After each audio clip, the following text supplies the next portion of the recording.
Après la Deuxième Guerre mondiale, il y a eu l'introduction de produits industriels dans les supermarchés et l'ouverture de plus en plus de grandes surfaces de taille de plus en plus importante.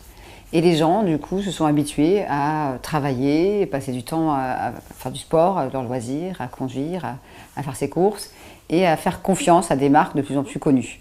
Aujourd'hui, nous nous trouvons avec des supermarchés remplis de millions de produits, avec des rayons gigantesques de produits light, de produits laitiers, de plats préparés en boîte qui sont même plus au frigo, de fromage, de fruits chargés de pesticides et souvent irradiés. Et donc le consommateur arrive et il fait ses courses et il consomme, il consomme, il consomme. On ne prend plus le temps de cuisiner à la maison et de savoir vraiment ce qu'on consomme. Il faut se rappeler que ce n'est pas parce que c'est bon au goût que c'est bon pour la santé. Et ça, c'est primordial. C'est-à-dire, quand on va manger par exemple du surimi, on va se dire avec une salade c'est bon, c'est du crabe. En fait, c'est du paprika pour imiter la couleur de la chair du crabe. Et c'est des restants de poisson collés entre eux avec des colles alimentaires. Et beaucoup d'arômes. Il y a des fois 5-6 arômes dans le même produit.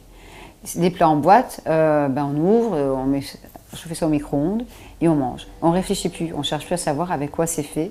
Et on devient comme Blanche-Neige, on mange des choses qu'on nous apporte.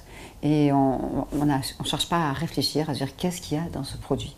On se fait nourrir par des chimistes, des gens qui travaillent dans des laboratoires de l'agroalimentaire et qui passent leur journée entière à vous concocter des plats avec des tas de œufs, avec des matières premières, ça peut être de la pomme de terre, des légumes, des pâtes, de la viande. Mais là, il y a une sauce rajoutée qui contient tant et tant d'additifs alimentaires. Et aujourd'hui, on se retrouve avec les maladies émergentes qui s'amplifient chaque année, l'obésité, le diabète, l'hyperactivité chez les enfants, les troubles du comportement, la paranoïa, la dépression, les tentatives de suicide sont aussi liées. La schizophrénie est aussi liée à la nourriture, mais ça on n'en parle pas. Et on en a de plus en plus. On a aussi beaucoup d'enfants autistes en France. On a dépassé 64 000 enfants autistes. On a aussi des enfants épileptiques, énormément. Des enfants diabétiques, des enfants obèses, des fois qui naissent en surpoids. Pourquoi? Parce que la maman a consommé de la malbouffe pendant la grossesse. Et donc ça donne des enfants qui naissent déjà avec des kilos en trop et qui ont faim tout le temps, parce que leur cerveau a été déréglé par ces additifs dont on a parlé tout à l'heure.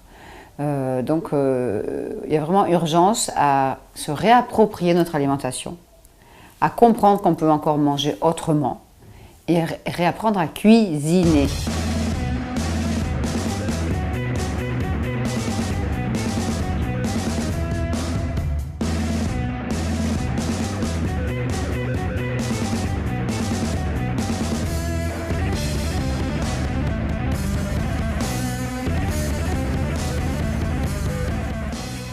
Alors pour s'y retrouver dans les additifs, malheureusement, nous avons besoin de nous équiper d'une loupe.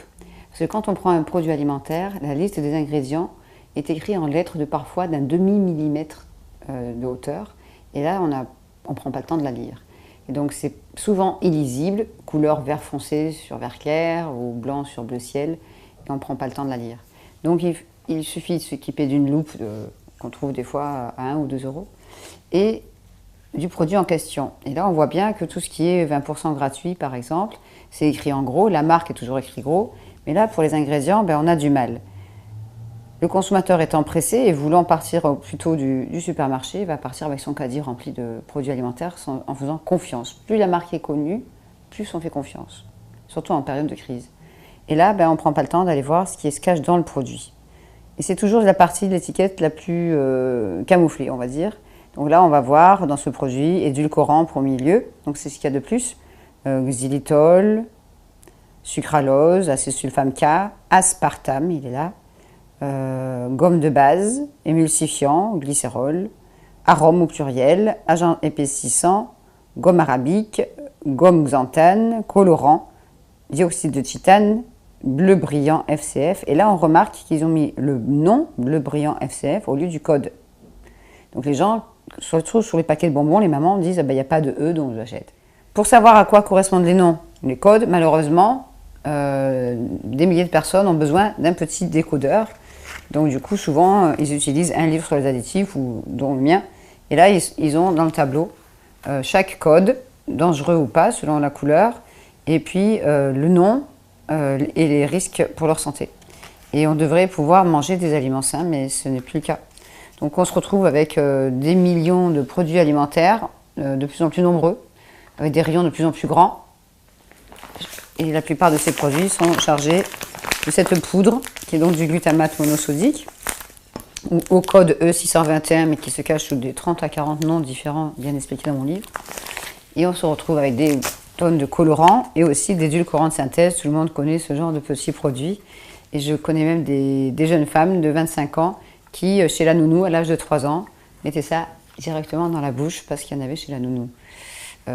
Donc là, c'est très très inquiétant puisque je vous rappelle que ces deux additifs alimentaires sont neurotoxiques à chaque fois qu'on en consomme. Mélangé à des colorants, par exemple, si on prend du glutamate monosodique mélangé à du E133, ce colorant bleu turquoise, et bien là, ça devient 4 fois plus dangereux que séparément. C'est éprouvé à une étude réalisée en Angleterre en 2005 à Liverpool par le professeur Vivian Howard. Et si on mélange de l'aspartame avec du E104, qui est un colorant jaune, et bien là, ça devient 7 fois plus toxique que séparément. Donc il y a certains chewing-gums en France qui contiennent ces 4 additifs, le glutamate, le colorant bleu, le colorant jaune et l'aspartame.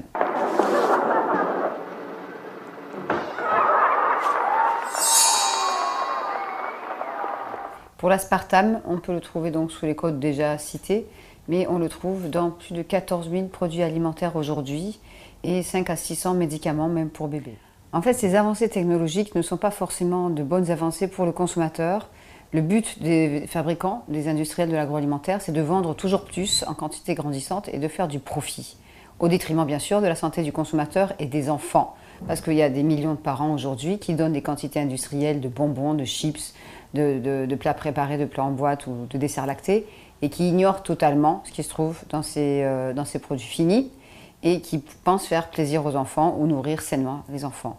Et aujourd'hui, comme on l'a vu dans de nombreux films, nous avons de plus en plus d'enfants malades et dont la santé est plus dégradée que celle de leurs parents. Et là, c'est très grave.